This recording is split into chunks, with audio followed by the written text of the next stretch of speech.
Back here on the Bobcast, Field of Genius with head coach Brian Christensen. Coach, what are your thoughts on this past week? We had a really good weekend.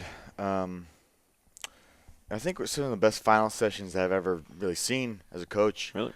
A lot of people dropping time. A lot of people, did really well in the prelim session, and then we have prelims finals, so some of the events again at night, and then I don't think we had anybody gain time from morning to afternoon, which is cool. A lot of people either swam a great race in the morning and then found a way to improve at night, or some people swam really flawed races in the morning. But I was really impressed with this team that didn't get us down or anything. People were like, "Oh, hey, coach, I messed that up. I'll try to do this," and then they really improved. Some people had some really big drops at night from what they did in the morning, and that was all of them being accountable to themselves and making the adjustments and doing really well. It's exciting. Who did well specifically this past weekend? I don't have a roster for the entire team in front of me. So, yeah. All right. But some stand-up people. Anthony Giuseppetti did some lifetime bests, a couple of team records in his backstroke events. Sticking on the men's side, Luke Holloway had never been under 22 seconds in the 50 free, which I can't believe. They ended up doing a 21.7 in the morning and 21.5 at night. It was I'm trying to remember his place. I think it was fourth. It was fourth place in the 100 freestyle as well. The new team record, lowering his own personal best by 0.3. Doing an excellent job there. Becca Marsh, who was on pace for one of her lifetime best miles, and then had an excellent 200 freestyle, 500 freestyle was great. Adam Stein did personal best and everything he did. He ended up being fifth place in the mile. Had a great 400 IM, kind of came from behind.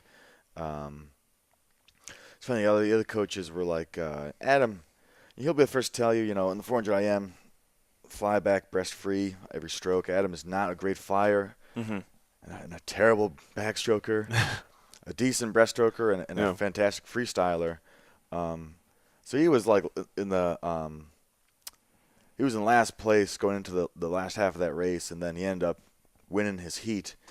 And all the other coaches were kind of like, "Oh, Sally Save Up over here." I'm just kind of like, he won. Yeah.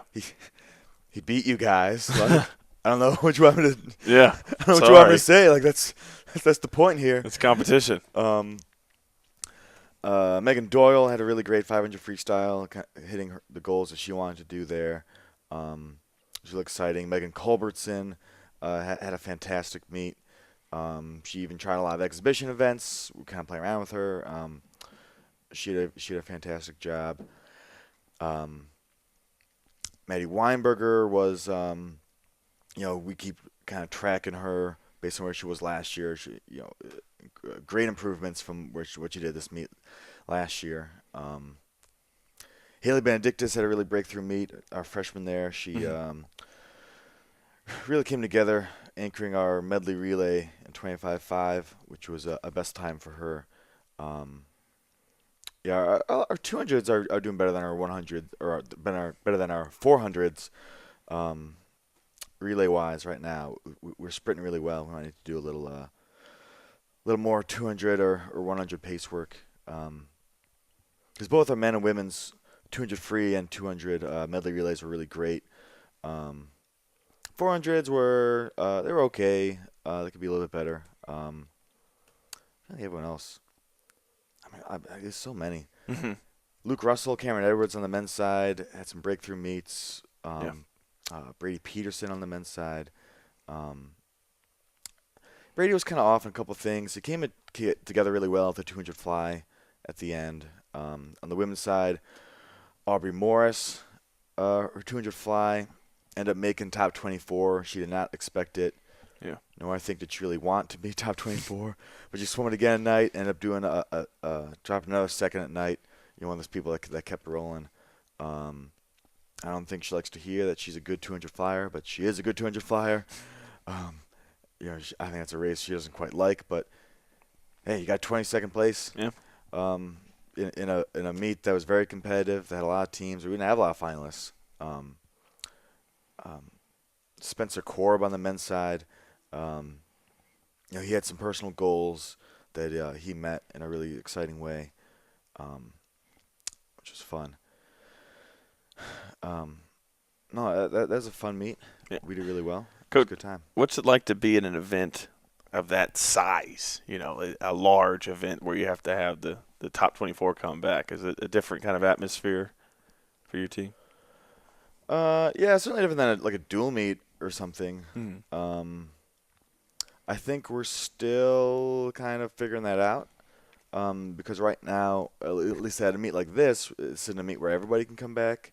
So it's kind of like that finals meet for, again, like 5 or 6 people. And I don't know, we did okay with that. I'd like us to be more involved and a little bit more engaged. And I think, to be honest, finding a meet where you can find everyone to come back Mm-hmm. would be my goal. So that, we had a lot of people who would swim in the morning and then just kind of sit and cheer, which I don't Yeah. know. That's not really the experience that I want Mm-hmm. on this team. Yeah, it's all about reps.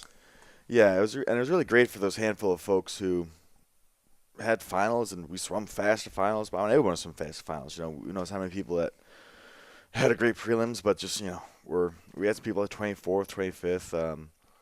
Gabby Thompson and her 400 IM was right on the edge of coming back. I wish we could do a little bit better. So, Coach, you have a break until January 19th, and obviously today, November 19th. What's the goal during that time off for your team? so we're gonna be pretty relaxed this week, heading into Thanksgiving break, and on like Wednesday. Mm-hmm. I expect the kids to go home and stay fit. It's okay to take a swimming break. Yeah. But to do something else, go for a run, burn off some turkey. It's tough, yeah, on Thanksgiving breaks, stay in you shape. But it's okay to get a water break. I think we've been going pretty hard for about 2 months now, Mm-hmm. without really any kind of day off, except for like Sunday once a week. But Mm-hmm. just having that mental and physical break, I think, is really good. Then we'll pick it back up. They need to get in some kind of shape because we're not going to go easy next Monday. Yeah.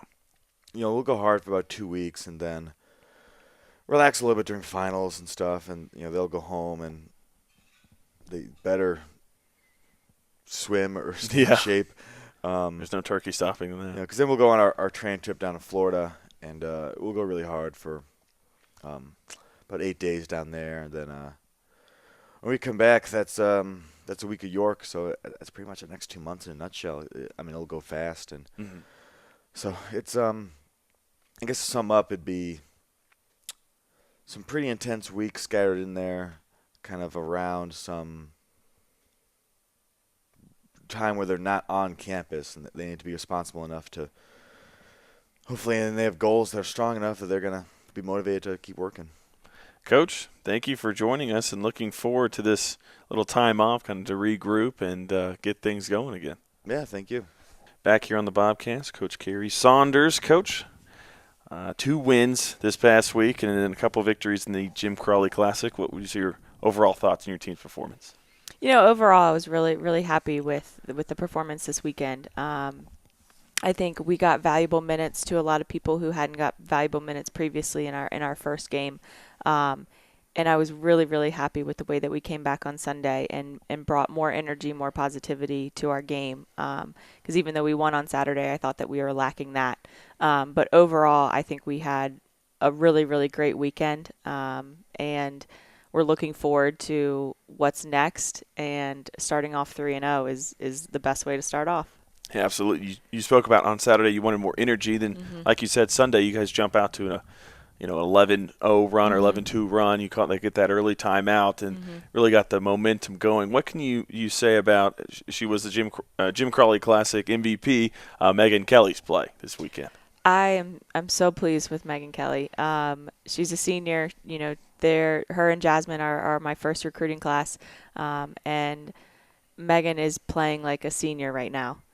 She's playing fearless. She's playing like this is my last year, and it's been in her and I've been waiting for it to come out, and I'm so happy that it's here, especially for her senior year. And it's not only her scoring; like she does so many other things. Getting steals, getting tips, staying consistent on the defensive side of the floor, distributing the ball, driving. Like there's so many other things. Like, yes, her shot is definitely falling, but she's just playing with that bounce and that energy that we love right now, and I hope it sticks around. You combine her with Victoria Diggs, and that's a pretty good shooting backcourt. Is that something you're emphasizing, that perimeter play by two quality guards? Yeah, that's what kind of our identity is. But I also emphasize, we are such great three-point shooters that's going to be on our scouting reports, but we're also really talented inside. So we've got to be able to develop that. But yeah, I want them to shoot if they're open and they're set. That's definitely something that, we're not going to shy away from by any means. But we've got to be able to be versatile, throughout the season and being able to score from multiple people, multiple positions. You spoke about the inside play and with the play of Stotler, she kind of does, you don't want to say the dirty work, but she gets the boards, the blocks, set the screens, along with Jada Holland, who checked in, and it seemed like every time she was getting the ball on the block, it was a bucket. The inside, are you focusing on an inside-out game or more outside-in? I think there's a mixture of both. It depends on what sets we call, what we're trying to look for, if we're trying to expose mismatches. I think, Sydney's is consistent. Amanda's consistent in what she gives. And I think, we try and get a high-low action out of some of our sets, and then some of our sets are stagger screens for threes. So it just depends on what we're going for, what we've got. So I wouldn't say inside out or outside in. I think it's just depending upon matchup situations, sets that we call. And Jada did coming off the bench. If she continues to work, she will be a really great asset for us off the bench. What other players this weekend, in your opinion, played well other than that starting five? Yeah, the starting five, Yoder is consistent. Kayla Wilson and Jasmine Tirado off the bench. I don't think had great games on Saturday, but the way that they came out on Sunday, was amazing. I think Jazz I think at halftime she had 4 assists to 1 turnover. That's a good stat line for a guard. Kayla, I think, ended the night 4 for 5 from the floor. So those are positive minutes there. Anna Reese coming off the bench. I remember on Sunday she slipped a screen and got an and one, like for a freshman. Yeah. That's great IQ. That's great knowledge of the game right there. We talked about Jada. Anai is the last one that came off the bench too, who I think gave us good positive minutes advancing the ball up the floor, doing what she does. And our freshmen with Drew and Tatiana and Des, they did what they know how to do. And, getting those freshmen those valuable minutes is great. And then the last one is Grace. So Grace is coming off of a shoulder surgery last year where she didn't play her freshman year, and she got her first college bucket this Sunday. She was a fan favorite. She was. Everyone was rooting for her because she wants it so bad, and she's worked so bad, and she's so much adversity, and she got back and she pulled her quad and just so many things. So for her to get that first college bucket out of the way was a huge just team boosting, morale boosting thing for us. Coach, how do you think, you spoke about team and morale boosting, what do you think the team kind of as a collective unit, the mindset is right now? Like you said, 3-0, right? Early in the season, how's the confidence level right now? I think our confidence level is there. I think as a coaching staff, though, we are continuing to try and challenge them to be great every single night. Yeah. And going in 3-0, like, yes, it's great. Let's celebrate that. But we have so much more work to do, and we have so much. Our motto is always make a statement. What is our statement going to be? Because you look at box scores and you look. Everyone's looking to see who beat everyone and what the scores were. And every game for us is a statement game. So beating Lev Val that first night out, when going 2-0 in our own tip-off tournament. But the biggest thing is energy and teamwork and unity, and those are the things that we're preaching right now, because when we play like that, we're really, really good. Yeah, absolutely. Coach, looking to this week, you've got Chatham and the Marietta tournament. What can you talk about? We'll start with Chatham first and that matchup. Chatham is a good team. I think it's going to challenge us in a way that we haven't been challenged yet. We're on the road right before a holiday, quick break. So it's also testing us in a way of, can we stay focused and get the job done on the road before Thanksgiving? And that takes a disciplined team and a team that wants that win. And we need to go into the holiday 4-0. And that's kind of what our motto was in the locker room after yesterday, is the work's not done yet. Before the break, you chunk the season up, and this is the first chunk of the season before your first little break. And so Chatham's going to be ready for us, though. They're going to be ready, and we've got to get to work today, one practice to prepare, and we're back on the road tomorrow. So we're excited for that game, for it to challenge us in a way that we haven't been challenged. And looking towards the Marietta tournament, what's the mindset going in? It's obvious, it's easy to say now, but you've got a game, and then you got, like you said, the break. Right. That tournament is definitely going to test us. The first game that we have is against Trine, and they are a really, really good team. I think their shortest player on that roster is like 5'7", where we're throwing out 5'5", 5'5". Yeah, got to beat them with quickness. Yes. So once again, they were a nationally ranked team. It's going to challenge us. But I am so looking forward to it because I think we are underestimated at times. So it's going to be a really good Thanksgiving tournament for us.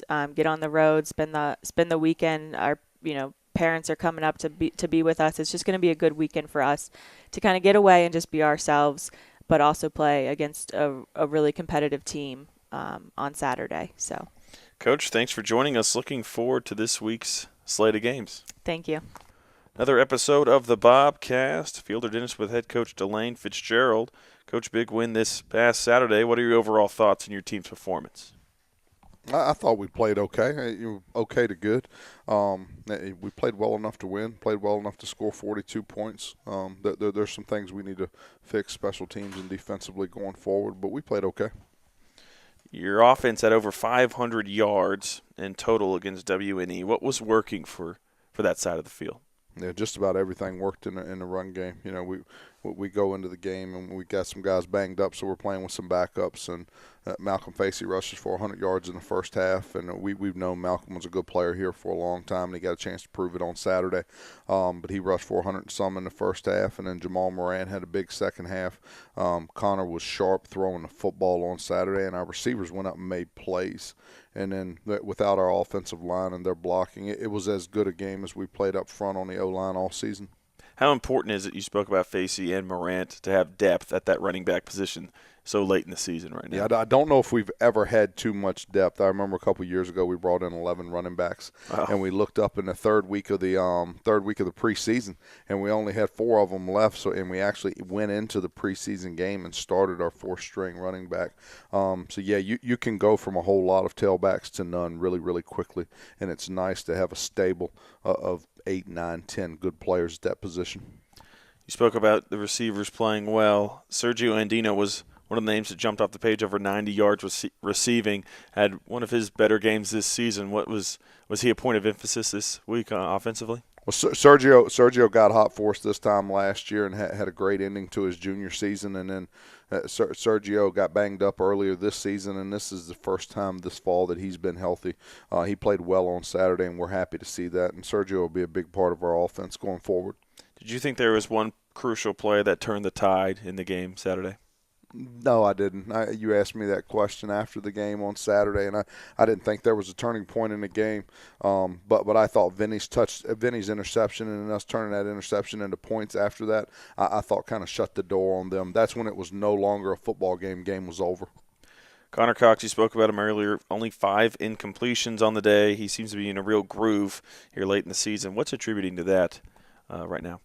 Connor's played so much college football and so many plays. He's a 4-year starter, and he's taken the majority of the snaps over the 4 years. And I don't even know how many thousand snaps he's had on offense now in his career. The game's really slow for him. It's really, really slow, and he sees things clearly. The more you play football and the more you play football at the level you're at, the more the game slows down to you. And you're moving faster, but everybody around you's moving slower, and it's just everything is so much clearer. And the game's real clear for Connor right now. And good for him and really good for us. Defensively, Jake Brochart, Vinny Persichetti, they stood out. What can you say about their performances Saturday? Yeah, Jake played really, really hard on defense and did a nice job for us defensively on Saturday. And he needs to do a lot better than he did on special teams on Saturday. We've got to improve upon that this week with Jake, but happy with how hard he played on defense. And in Jake's time here, Jake's always played really hard for us, so we were happy about that. Who was the other player? Vinny Persichetti. Yeah, Vinny's been a leader for us, and a really, really good player and a team guy. And tell stories. I'm a storyteller. Vinny came here. We recruited Vinny out of Baldwin High School in Pittsburgh, Pennsylvania, as a wide receiver. And as I watched Vinny's film a couple of times, I kept saying he's going to be a really good slot receiver and punt returner. Well, Vinny hadn't played wide receiver or return punts for us, and the reason being is very, very shortly after he got here, a couple days into camp his freshman year, we had a need at cornerback and asked Vinny would he switch over and play corner and help us, and he was more than willing to do anything to help the football team. This past offseason, we had a need at safety, and we asked Vinny would he move from corner to safety because it was the best thing for the football program, and first thing out of his mouth, I'll do anything that helps.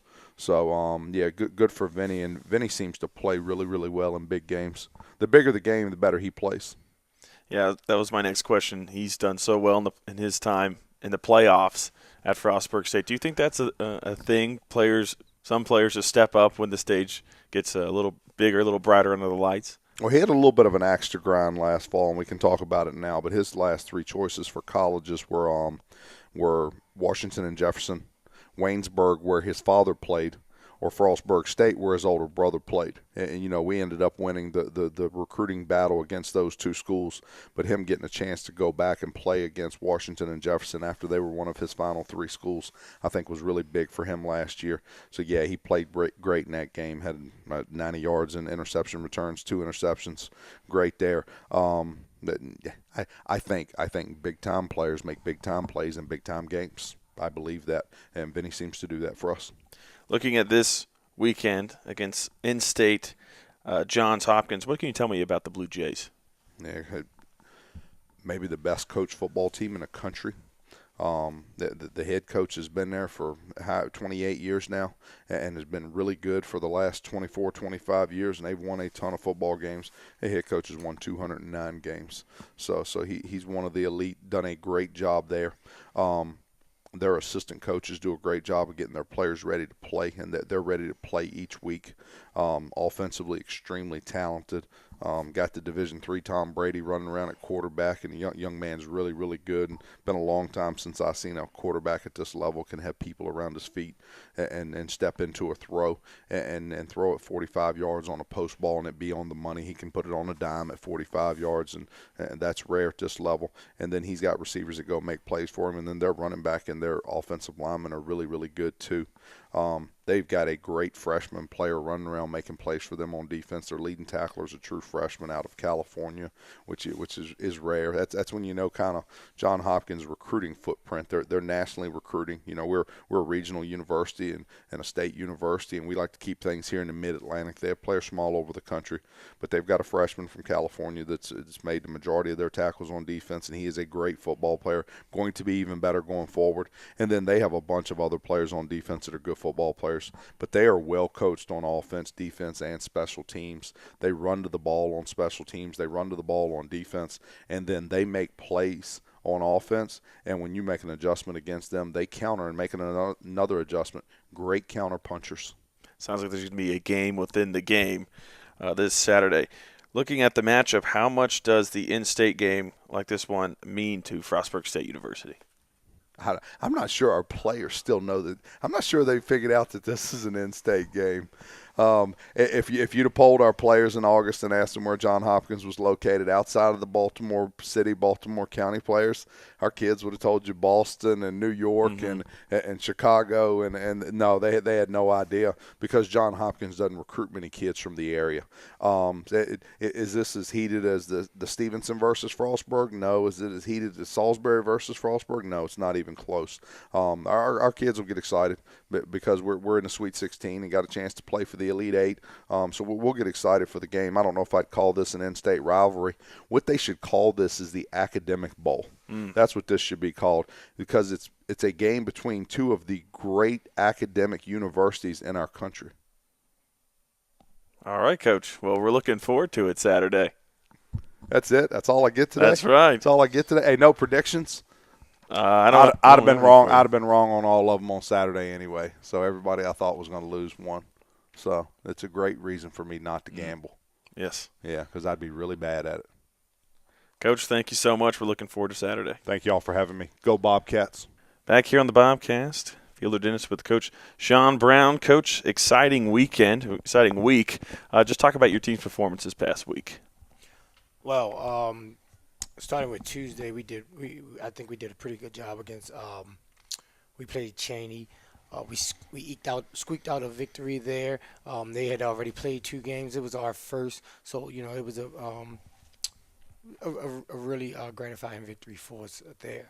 Saturday's victory, our first home game. Our new look Bobcats, we like to call it. We had a really, really good fan support. We had all kinds of fans come out, family, friends, faculty, staff. Everybody was out in attendance to support us. Pretty sloppy game both ways. A lot of fouls, a lot of turnovers, a lot of offensive rebounds. It was a really, really sloppy game, but it was a fun game for the fans to watch. To my understanding, So I'm glad we were able to put on a good show for the fans, and hopefully we'll get better. Definitely was an exciting game. Like you said, a lot of fan support, and it was pretty loud in the arena. And it seemed like from the get-go, you wanted a lot of juice flowing from your sideline, a lot of energy going. Is that fair to say? It is, and in home games, you want to feed off of the fans, So it's critical for our bench to get going. To get the fans involved. It's critical for our bench to get involved and get us going early on, home and away. Away, I use the saying is we're all we got.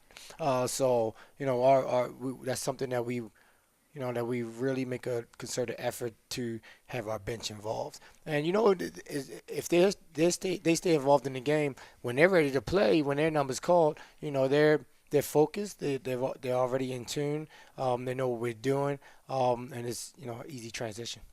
Coach, you spoke about the bench and their impact. It seemed like, I can't speak for Penn State Altoona, but there was a lot of subbing going on. Is that something you want to kind of figure out here in the early portion of the season? See your top 10 rotation, kind of get that going. It is, and it's a filling out process.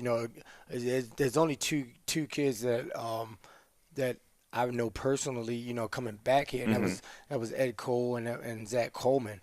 So I'm still figuring these guys out.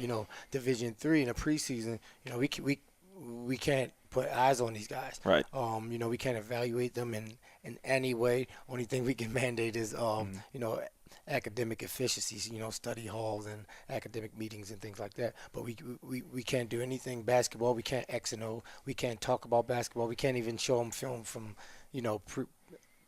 last year. So it's a filling out period. We're still trying to figure things out. We had 3 weeks before. 3 weeks to practice and get 2 scrimmages in, and we played our first game within 3 weeks of starting the season. So there's a lot to figure out right now. We do feel like we have the talent that we can go 10, 11, sometimes even 12 deep. Of course, with injuries and, we're dealing with some off-court issues. So we have quite a few guys out also. So, again, we're mixing up lineups, shuffling around, just trying to stay afloat. Figure things out.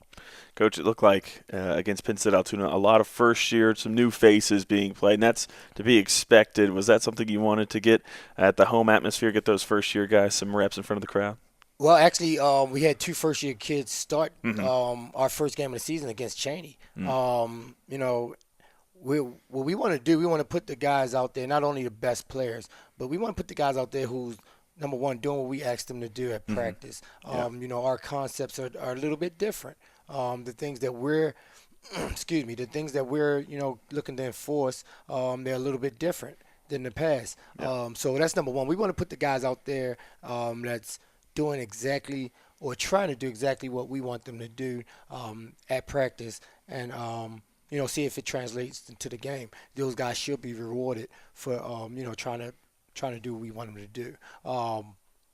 So those first year guys that you see playing, those guys are getting it done in practice. And as we told those guys when they came in, you don't take a back seat to anyone. The best player will play in our program. The guys that's doing what we'd like them to do, going to class on time, going to study hall, getting it done in the classroom. All of those things matter when it comes to playing time. And, most importantly, they're doing everything we're asking them to do. So they'll reap the benefits on the court. Coach, it's the term floor general is thrown around in basketball, and it seems you have one with Lawrence Pettis Jr. He had 28 points against Penn State Altoona. How nice is it to have a ball handler and kind of a quarterback on the floor, and Pettis Jr. who can also score as well? Well, it's awesome, man. And I talked to my brother about this 2 days ago, and he reminds me a lot of myself when I was a young player. Lawrence, as I said in the last Bobcast, he has some things you got to figure out. We got a long way to go with Lawrence, but he has the tools. This is the first time I'd say in almost 15 years that we had a true point guard here at Frostburg State. It's been a long time. It maybe wasn't 15 years, somewhere in between 12 and 15, though, that we had a true point guard here who could run the show, who could put guys in places, who, pass first, although Lawrence can score a lot of points, and we asked him to score a lot of points last game. But, a true point guard, a kid who's been raised to be and bred to be a point guard since he was, started playing basketball. So, that's key. And, the kid has a huge heart. He's a competitor. He'll go up against anyone. But it's big to have that extension of the coach on the floor where I don't have to micromanage everything. I don't have to coach every situation because there's still a element that I can't control.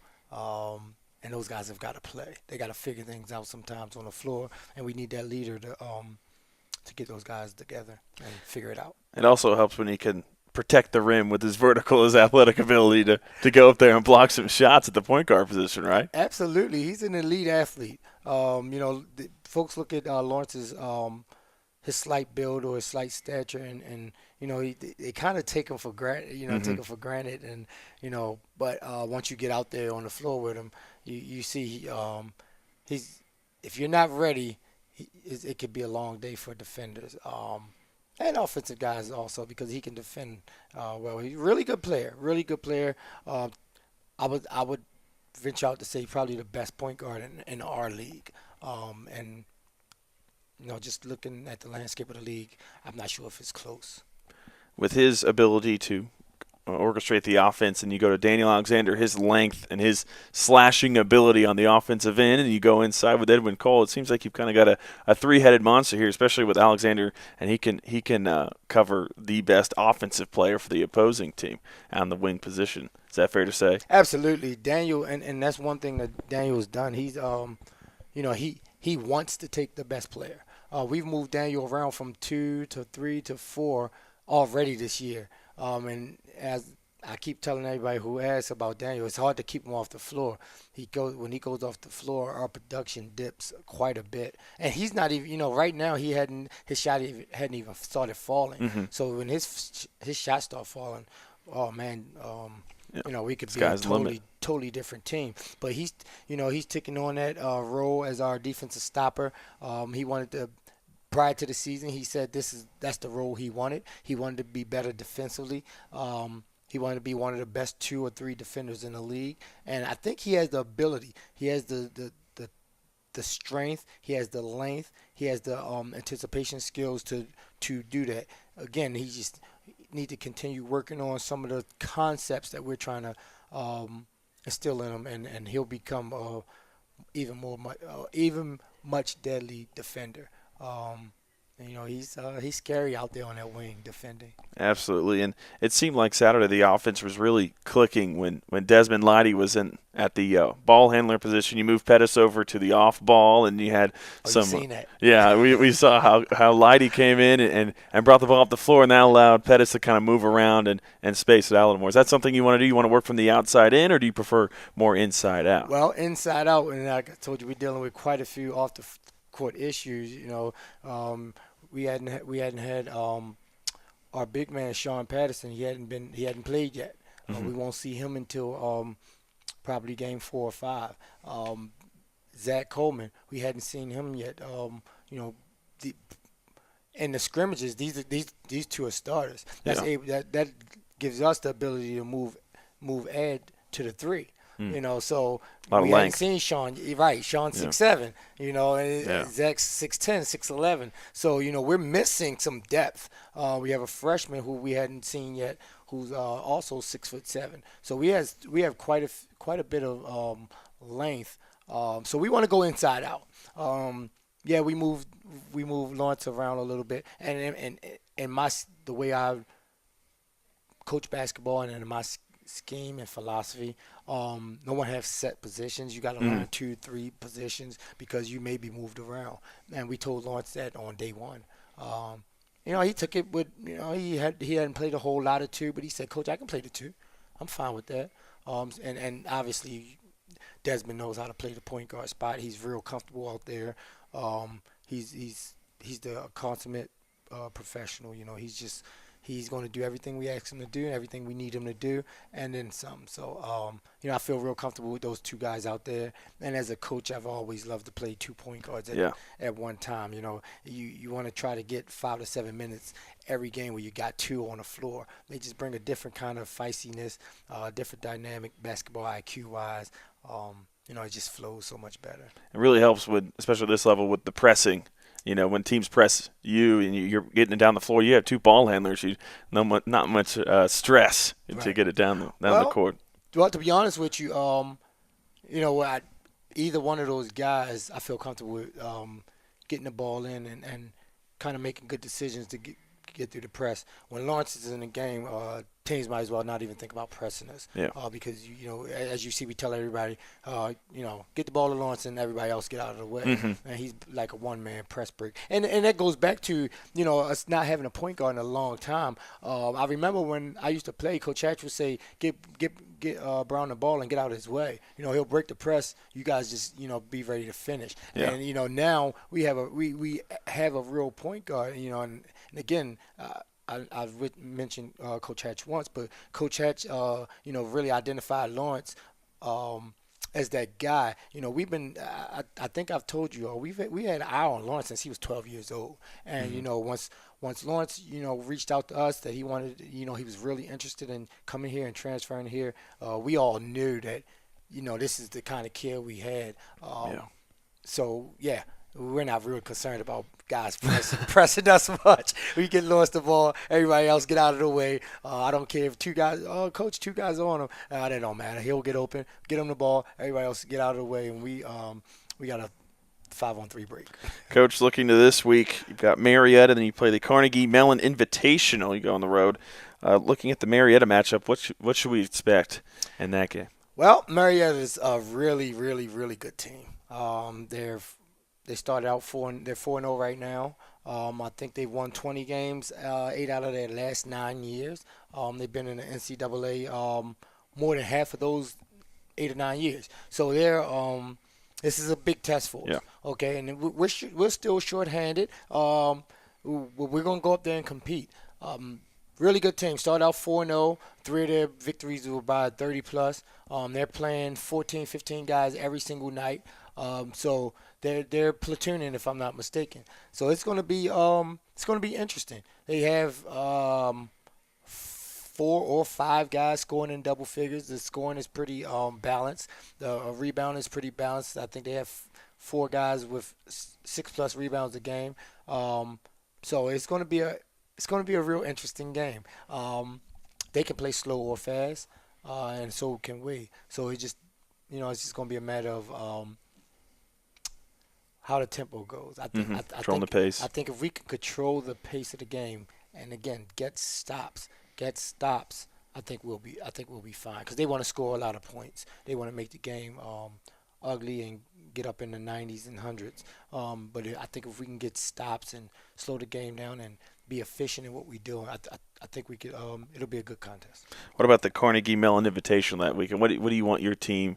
What the mindset, I guess, going into that weekend? Well, it's terrible because I think our guys are looking past our next game. But our guys, they feel like our guys are kind of pissed off, to be honest with you. They're upset that we got scheduled against Carnegie Mellon. You know, and I laugh. You know, as a coaching style, our staff, we laugh. We don't want to take that from them. We don't want to take that passion from them. But you know, they had to play somebody first. Yeah. But our guys, they take it as a diss. They take it like, okay, these guys want to come up on us. They want to play us first so they can get an easy path to the championship game. So our guys are really, really kind of hungry and chomping at the bit to go down Friday night and play them on Saturday to open up their tournament.